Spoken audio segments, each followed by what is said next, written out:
mukaona muchibvisa Bombshell Geza, mukaona muchibvisa nyoka yemabhunu, hakuna revolution yamuri kutaura nezvayo. Save your data, then you listen to us. Tichauya tichikutaurirai. Kulient TV atibatike zvechopu chopu. Kulient TV nevana veZimbabwe mamuka sei?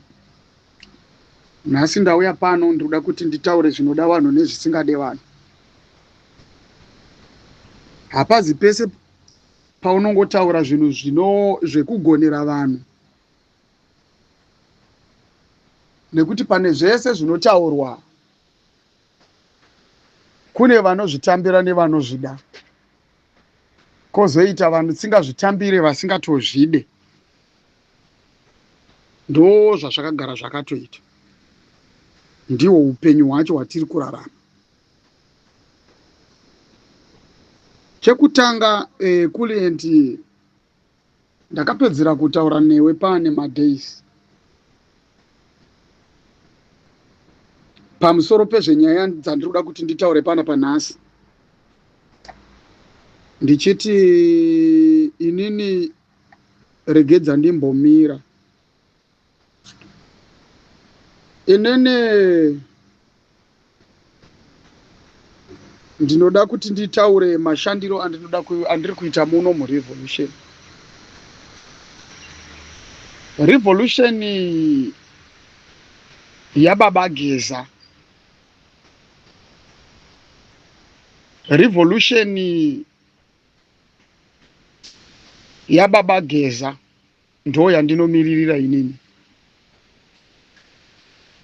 Panotaurwa kunzi Comrade Bombshell Geza, panenge pachitotaurwa inini pachangu, nekuti ndiye munhu wandinomira naye. Ipapo handidi kana kunyebera vanhu. Zvese zvamunonzwa zvichitaurwa naComrade Bombshell Geza, inini ndizvo zvinoita kuti ndidzoke ndichitaura nevanhu murevolution. Ndizvo zvinoita kuti ndidefende revolution kana vanhu vachipinda mazviri vachizviteerera.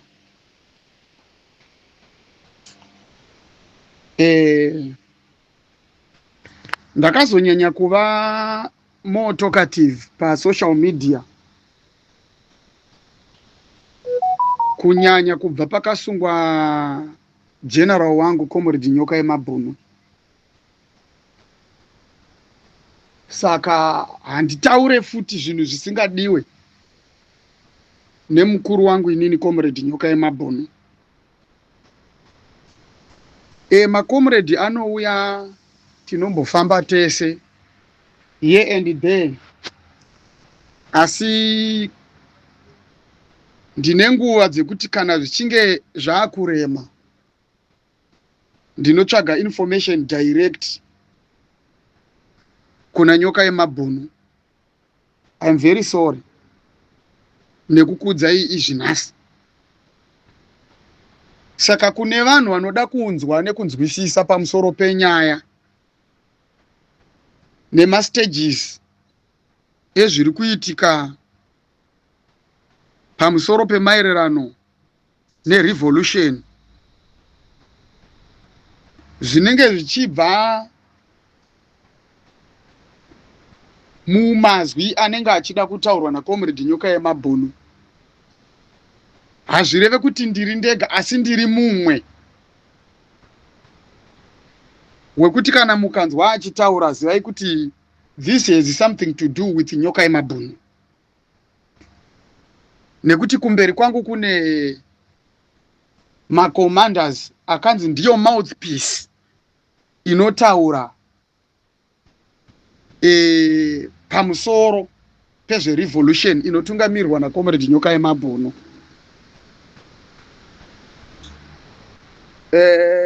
I'm sure mese makanzwa zvichinzi Comrade General Stole naComrade Mudzingwa pari zvino ndo vakasiyirwa nyaya yaComrade Nyoka Yemabhunu mumaoko mavo, zvichireva kuti Comrade General Stole naComrade Mudzingwa nevamwe vavari kusenza navo muchavanzwa vachizointroducwa but by now handina nguva.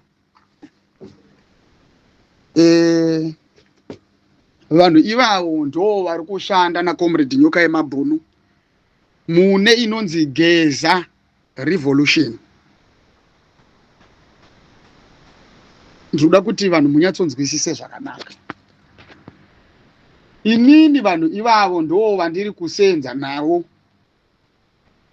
zvichibva mukuasainwa kwandakaitwa naComrade Nyoka Yemabhunu, nekuti inini ndakadzidziswa nababa vangu kunzi mwana wangu usajaire kupfeka hembe dzekukumurirwa, unogona kukumurirwa munyama. Saka second hand information ndine dzimwe nguva dzandinomborilaya nayo, nekuti hadzisi dzese nguva dzandinowana kuti ndikwanise kuva ndiri up to date. Asi ndine nguva dzekuti ndikambofamba inini ndinozombodzokera paground ndonogara pasi nevakuru ndoudzwa kunzi unofanirwa kufamba wakadai, nekuti handisi munhu anongoita mavira mombe. Ndine nyaya dzakawanda dzandoda kuti nditaure panapa pamusoro pechimiro chezviri kuitika. Nyoka Yemabhunu wamuri kutaura nezvake mese muchitaura vana veZimbabwe, inini ndinotaura naye. I am a ghost. Handifambe ndiri mumagroups, ndine matauriro andinoita naye. Asi kana ndichitaura ndinenge ndatobva kuna Nyoka Yemabhunu. Ndotanga ndatsvaga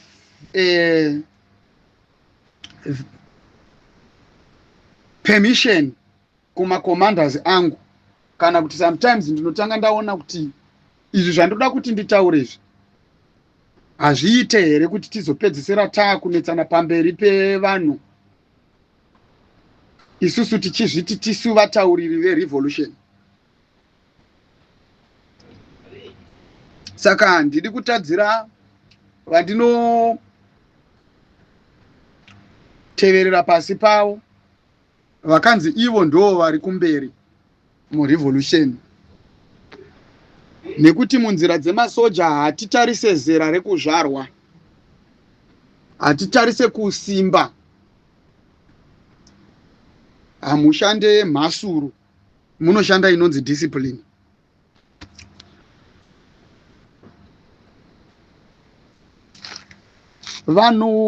Vana veZimbabwe, teererai munyatsonditeerera zvakanyanya, nekuti mukasateerera zvandiri kutaura panapa, rimwe zuva muchazokungura.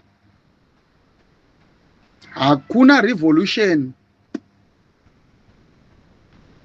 inoitwa mumazita akasiyana. Revolution inofanirwa kuti ive one. Zipra forces and Zanla forces vakazosarudza kuva a patriotic front. Kuti vasarudze kuzova a patriotic front, vaiitira kuti vave chinhu one, chine muromo one. Saka isusu kana tichiri nerevolution yekuti inodamburana nepakati, kunozoita imwe inozouya iine rimwe zita. Ipapo ndinoona pachipotseka zvakanyanya vana veZimbabwe. Vanhu vese vamuri kunzwa nhasi vasati vatanga kutaura, munhu akanga achitaura ndiComrade Nyoka Yemabhunu. Vanhu vese vamuri kunzwa nhasi vachitaura vese, munhu aitaura ndiComrade Nyoka Yemabhunu. Handiti muri kupanzwa, ende ndiri kutaura zvinhu zvamunoziva imimi. Kuti kuzonzi kwava nerevolution, inhau yekuti munhu akanga ari kumberi kwevanhu akanga ari one. Comrade Nyoka Yemabhunu ndinorespekta rwendo rwavakafamba vari vega vanhu vachivaramba, vanhu vachivatuka, vachipiwa mazita akasiyana siyana, machallenges akasiyana siyana vachisangana nawo, kusvikira isusu tazopindira tichiona kuatakwa kwavaiitwa left and right and center, tikaona kuti no, taakufanirwa kuti tipindire isusu varwi, nekuti isusu tiri varwi, ma-true fighters of the revolution tisu. Inini ndini mumwe wacho inini. Saka mukaona makusheyana information ino-excluda zita raComrade Nyoka Yemabhunu, mukaona muchitora nzira isina zita raComrade Nyoka Yemabhunu mukati, hapana revolution yamuri kutevera. Ipapo ndoda kuti ndinyatsotaura zviri clear. Mukaona muchitsauka muchibuda murevolution nekuti matadzirana matukana, vanhu vobva vabuda, tinoti isusu mwana wehuku anodya ndiye aripo. Handiti muri kuzvinzwa? Saka kana ukaona wabuda murevolution yaNyoka Yemabhunu, ziva kuti wabuda munzira dzemasoja, hauchisiri pamwe chete nemawo veterans. Usafambe uchinyebera vanhu kana kuzvinyebera. Ukaona wabvisa zita rinonzi Comrade Nyoka Yemabhunu uchiti iwewe uri murevolution, revolution iyoyo haina kana neconnection. Revolution iyoyo direction yayo inonetsa, nekuti revolution ine maroots ayo ayakabva nawo, and hakuna mamwe maroots anogona kubuilda revolution ine powerful. Muchibvisa zita rinonzi Comrade Bombshell Geza naComrade Nyoka Yemabhunu, handisi kuda kutaura mamwe mazita akawandisa.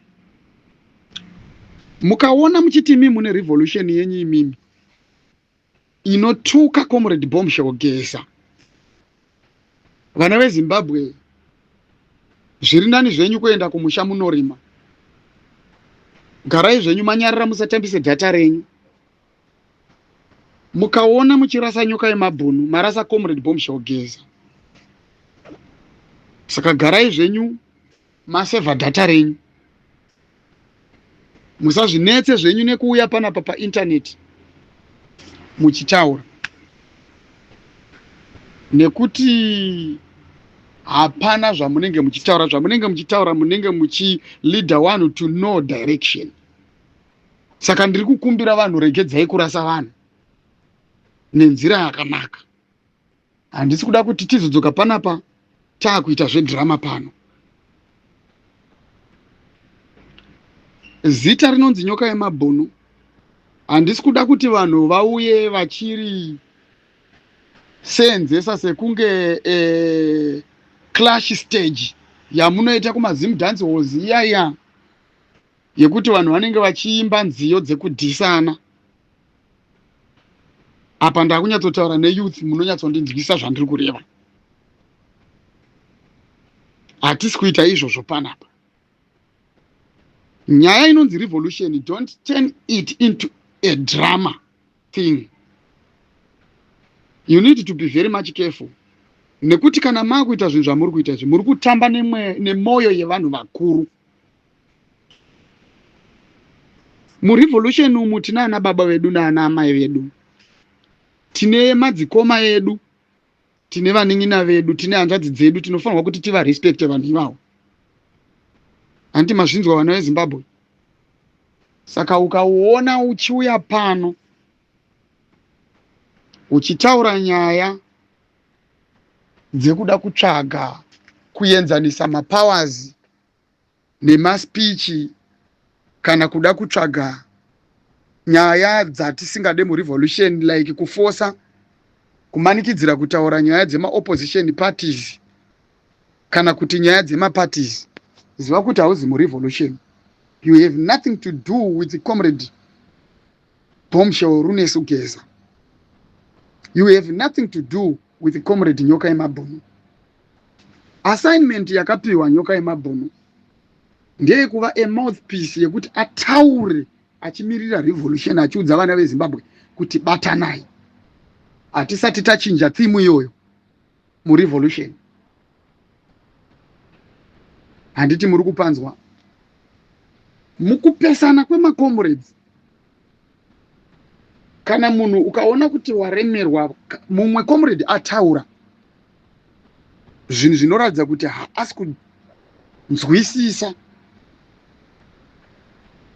zvauri kureva iwewe kana kuti zvauri kuita, unomubvunza kuti alright, chindipa iwewe way forward kuti saka topagadzirisa sei, nekuti iwewe watindakanganisa.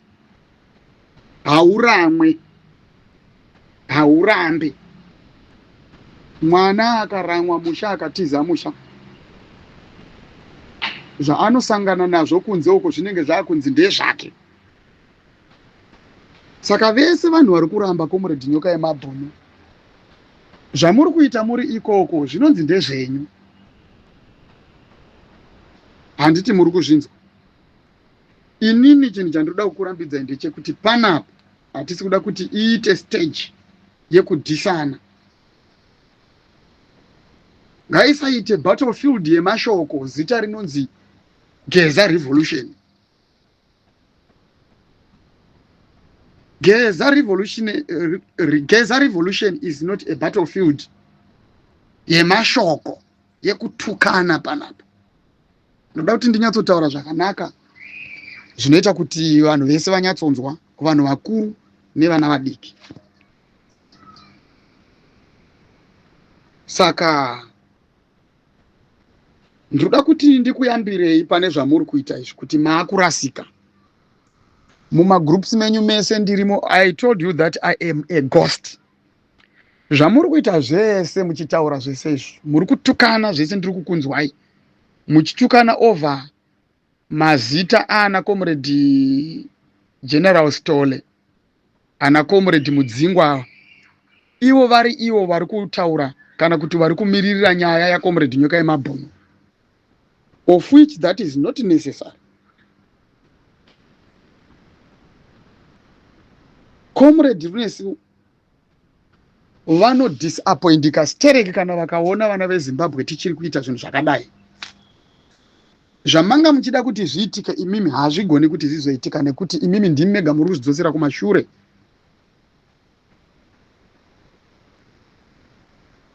Saka kana mukaona munhu akuti inini ndiri kubva mukushandidzana na Comrade Nyoka Yemabhunu, zivai kuti hamuna military intelligence, hamuna kana polisi, hamuna war veterans anenge ari pakati penyu.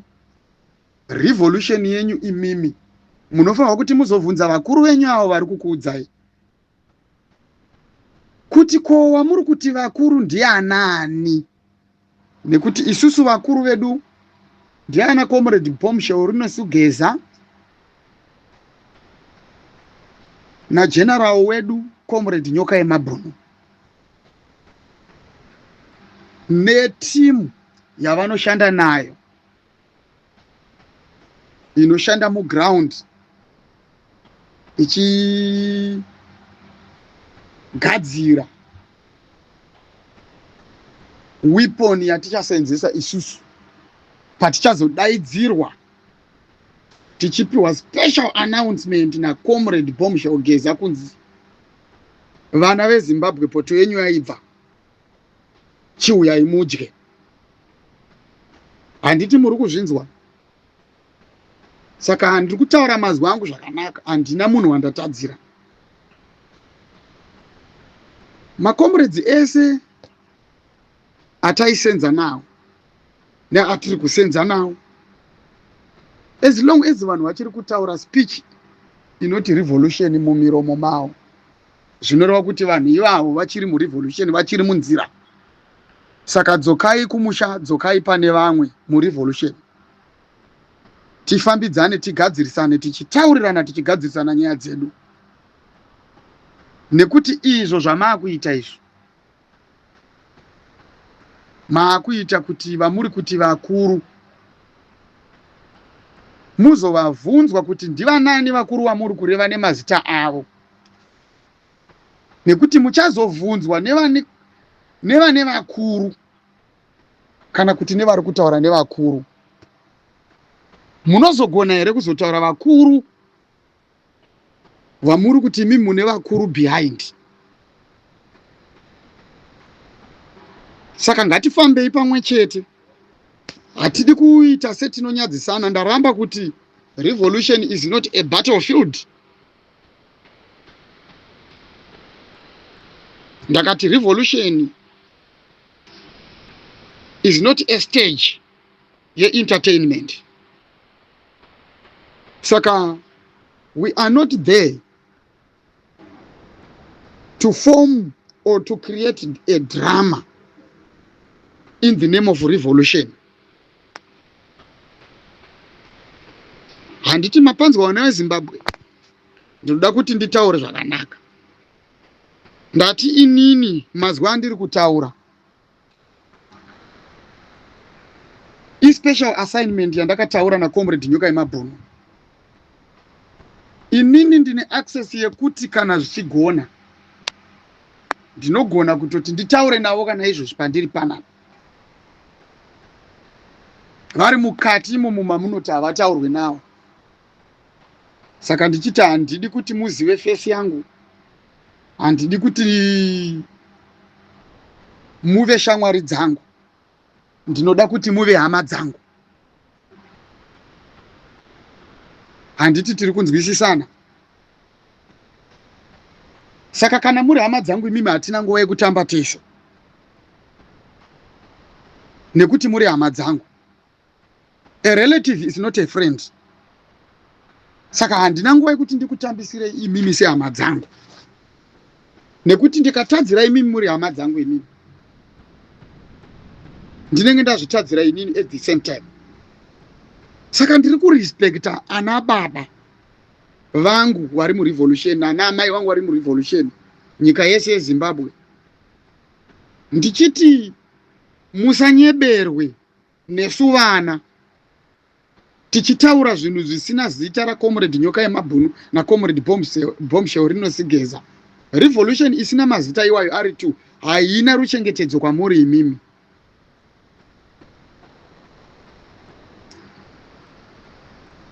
Chandiri kuramba inini ndechekuti vana veZimbabwe vatanga tadzosera hope kuti muvewo nehope, muzowanikwa imimi nhasi.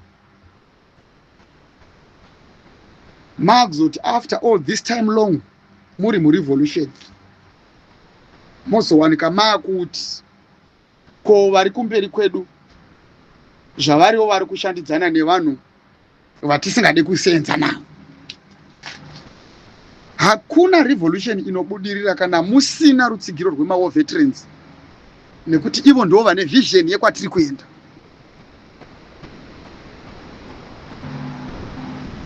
Musanyanye kutora moyo yenyu imimi ine hana dzekuvenga. Hakuna chinhu chakanaka chinogadzirwa kana kuti chinhu chakanaka chinobuda out of hatred. Pese pane ruvengo, ana baba vangu nana mai vangu, ndiri kunzwa vamwe vanhu vakuru muri kutaura magurupu. Pese pane ruvengo, munozviziva imimi kuti results ekupedzesera iloss. Saka hakuna chatinogona kubuilda isusu out of hatred. Revolution iyi yakanzi inoda vana vese veZimbabwe, vana baba nana mai veZimbabwe. Tiri kubvisa ruvengo rwakaitwa nemapati. Maparties kubva kune ZANU-PF as a ruling party kusvikira kuma opposition parties zvakadivhaida vanhu. Asi nhasi imi mukadzoka nemazita emapati, mukadzoka nemazita evanhu, muchaisa ruvengo muvana umu. Nemiwo muchava neruvengo. Saka hamuna chamunovaka. revolution has nothing to do with ZANU-PF.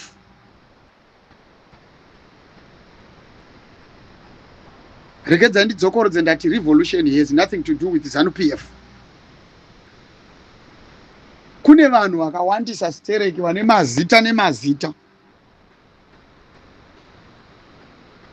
vakatombosenza nevanhu vamusingadei imimi, asi ndivo vari kutosenza nemi kuti kuve nerevolution iyi. Saka ndinokumbira kuti mumbobata miromo yenyu pakutaura mazita evanhu muchituka, nekuti hamusi kuziva kuti ndianani vari kukudzivirirai nevari kukutungamirirai. Zvamunonzwa zvese zvichitaurwa naMudhara paya paya, baba vangu inini vachiya vachitaura, Comrade Bomusheori neSugeza, zvinenge zvichibva mukushandidzana nevamwe vanhu vamuri kuuya muchizotuka pano. Ndo vari kuita kuti revolution iyoyi nevana veZimbabwe kuti muve ne-freedom of speech, a freedom of expression, ndo iri kuda kuramba ichibuildwa nekubvisa fiye yakaiswa muwana weZimbabwe, kuvhundutsirwa vanhu votya.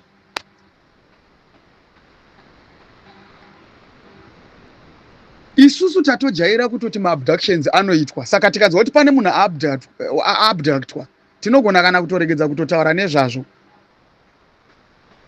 zvichitotirwadza at the same time. Asi hatichisina fiye, takutoziva kuti it's a nature yezvigananda yekuabducta vanhu nekuda kusilensa the voice of truth from Zimbabwe citizens. Ndizvo zvatiri kuda kubvisa izvozvo. Vachasvikira pakuneta nekuabducta kwavo, nekuti vanhu vari kuita zvinhu izvozvo tinovaziva. Remember that kuti ndakataura kuti tinovaziva.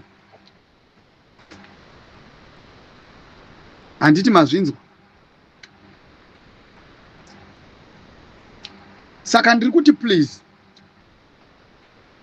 nyaya yekubvisa zita rinonzi Comrade Bomusheori neSugeza, nyaya yekubvisa zita rinonzi Comrade Nyoka Yemabhunu, nyaya iyoyo inouraya revolution. It leads Zimbabwean people to nowhere. Musambofa makanyengedzana, otherwise munozopedzesera mazoita kuti vanhu vazozviona kuti takahaijekwa kudhara. Saka ndauya newarning yekuti vanhu be very much careful pane zvinhu zvamakuita izvo. Mumagrupu menyu ndirimo, ndiri kukunzwai muchitaura zvamuri kutaura. Inini ndauya pano kuzotaura nekuti it's now getting out of hand. Ndiri kutoona kutoti revolution yatodestroywa, kwatosara mapati. Saka ndauya kuzotaura speech inoyi ndichiti ndidzosera vanhu murevolution.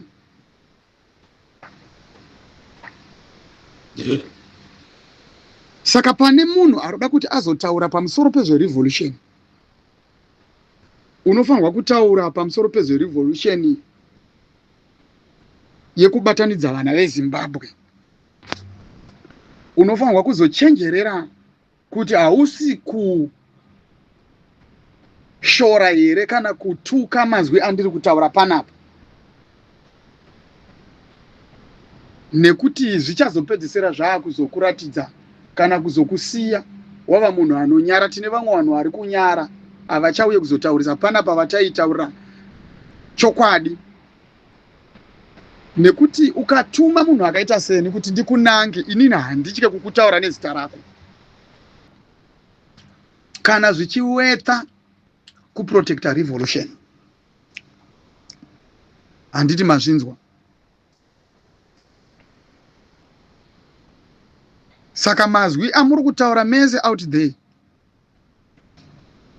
mukaona muchibvisa Bomusheogeza, mukaona muchibvisa Nyoka Yemabhunu, hakuna revolution yamuri kutaura nezvayo. Save your data.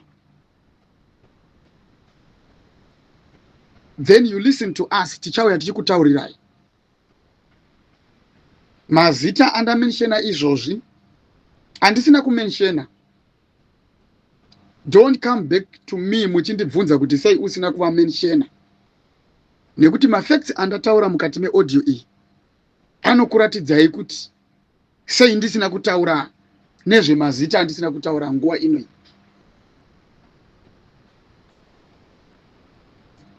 Saka ndo first announcement yandiri kuannounce pano paKulient TV, ndo pane muromo wangu panapa paKulient TV.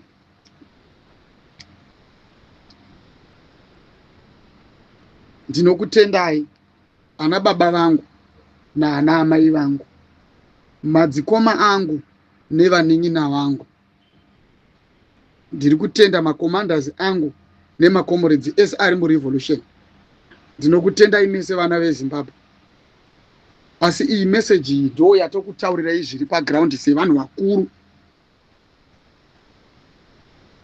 Saka ndinovimba kuti kubva mumessage iyi ari kuda nezverevolution haauye pano achiuya achizorwisa izvi. Asi kana mane zvamuri kufoma musazvipe zita rekuti revolution kunze uko, nekuti vanhu vamuri kutitambisirawo vanokosha. Moyo yevanhu vamuri kutambisa iyo inokosha. Ndiana baba vedu naana amai vedu vatiri kurwira isusu kuti nyika igadziriswe. Hatina mari yatiri kuwana. Senini handisati ndatombopinda munyaya dzemari endi handimbofa ndakapindira mukati menyaya dzemari. Endi handina kana airtime yemunhu kana chicha kana data remunhu randinoda. Musazvinetsi. Pamusoro pazvo ndati handisi kuda kana even help yemunhu. Izvozvo ndo zvinondibatsira kuti ndisave neside kana munhu wandinotya murevolution. Handiti mazvinzwa.